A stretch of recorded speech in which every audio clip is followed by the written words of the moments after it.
આપણે અલગ રહેવું જોઈએ. હું તારા ઘરડા ડોશી દોશા સાથે રહેવા માંગતી નથી. પણ શા માટે? તું આમ કેમ કહે છે? કારો બોલે છે. પપ્પા મમ્મી, હું વિચારું છું કે તમે વૃદ્ધાશ્રમમાં રહેવા જાઓ તો સારું રહેશે. પપ્પા મમ્મી, હું વિચારું છું કે તમે વૃદ્ધાશ્રમમાં રહેવા જાઓ તો સારું રહેશે.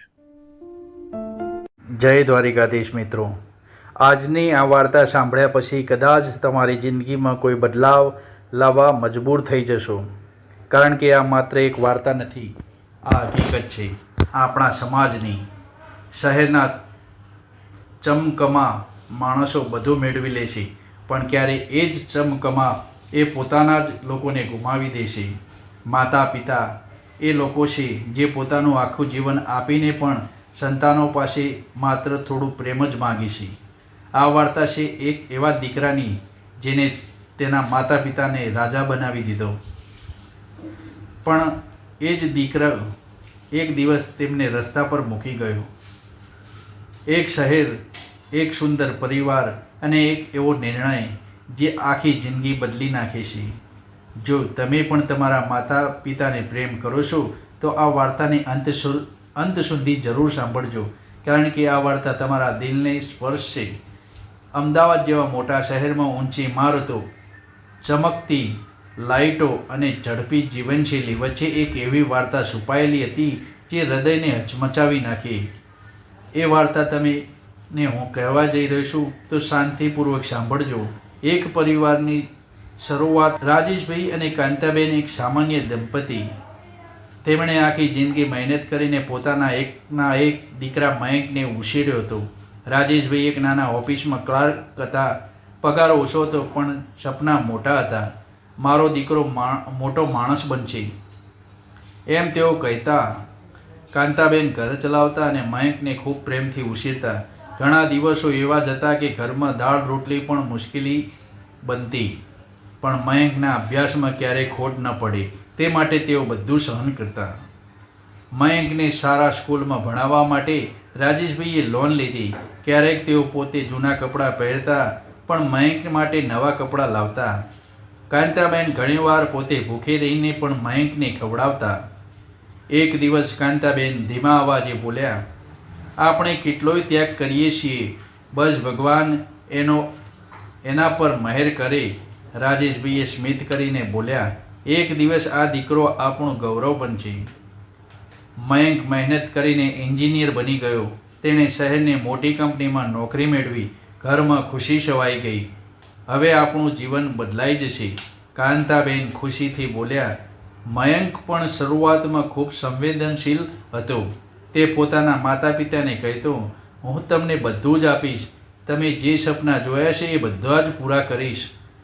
નોકરી મળ્યા પછી મયંકનું જીવન બદલાઈ ગયું. મોટી સેલેરી, નવા મિત્રો, પાર્ટીઓ, મોલ, નવી કાર. તે હવે શહેરમાં ચમકમાં ખોવાઈ ગયો હતો. તે હવે ઘરમાં ઓછો સમય આપતો. કાંતાબેન પૂછતા, બેટા આજે જમવા ઘરે આવશે ને? મયંક બોલતો, મમ્મી ઓફિસમાં કામ છે તો હું બહાર જ જમી લઈશ. ધીમે ધીમે વાતચીત ઘટતી ગઈ. લગ્ન પછીનો ફેરફાર થવા લાગ્યો. થોડા સમયમાં મયંકના લગ્ન થયા. એક મોડર્ન વિચારસરણી ધરાવતી છોકરી રીમા સાથે તેના લગ્ન થયા. શરૂઆતમાં બધું સારું હતું, પરંતુ થોડા દિવસોમાં જ રીમાને વડીલો સાથે રહેવાનું પસંદ ન આવ્યું.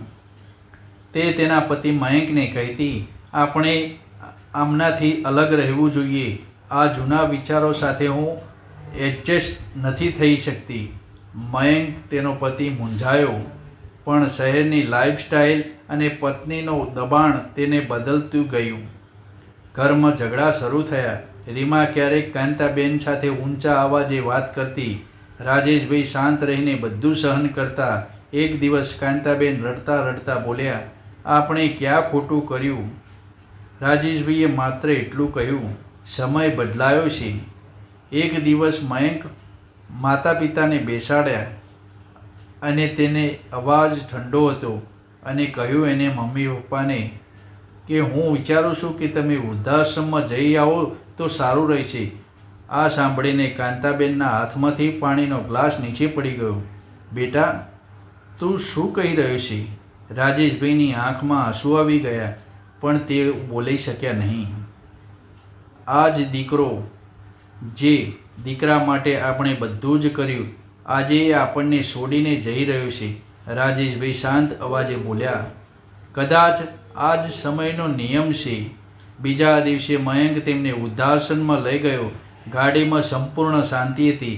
કાંતાબેન રસ્તામાં ઘરની તરફ જોઈ રહ્યા હતા જેમાં તેઓએ આખી જિંદગી વિતાવી હતી. વૃદ્ધાશ્રમ પહોંચતા જ કાંતાબેનનો અવાજ કાંપી ગયો અને કહ્યું, બેટા ક્યારેક મળવા આવજે. મયંક માત્ર શાંત અવાજે હા કહી અને પાછો વળી ગયો. એકલતા અને પસ્તાવો. વૃદ્ધાશ્રમમાં દિવસો પસાર થવા લાગ્યા. કાંતાબેન દરરોજ દરવાજા તરફ જોઈ રહેતા. રમેશભાઈ પણ અંદરથી તૂટી ગયા હતા. જિંદગીનો આખો સાર આ જ હતો. એક દિવસ મયંકને પોતાની દીકરીએ પૂછ્યું, પપ્પા તમે દાદા દાદીને કેમ ત્યાં મૂકી દીધા? શું તમે પણ મને આવું જ કરશો? આ પ્રશ્ન મયંકના હૃદયમાં વીજળી જેવો પડ્યો. મયંક તરત જ વૃદ્ધાશ્રમ પહોંચ્યો. રાજેશભાઈ હવે તો જીવતા નહોતા. કાંતાબેન શાંત બેઠા હતા અને મયંક તેમના પગમાં પડી ગયો. મમ્મી મને માફ કરી દો. કાંતાબેનની આંખમાં આંસુ વહી રહ્યા હતા. બેટા માતા પિતા ક્યારેય સંતાનોને શાપ નથી આપતા પણ સમય બધું શીખવે છે. અંતિમ સંદેશ. શહેરની ચમકમાં માણસ ઘણીવાર સંબંધો ભૂલી જાય છે. પૈસા બધું આપી શકે છે પણ માતા પિતાનો પ્રેમ નહીં. જે વડીલોને આપણને છોડીએ છીએ સમય એ જ પ્રશ્ન આપણને પાછો પૂછે છે. મિત્રો તમને અમારી આ વાર્તા ગમી હોય તો કોમેન્ટમાં જય દ્વારિકાધીશ લખવાનું ભૂલતા નહીં.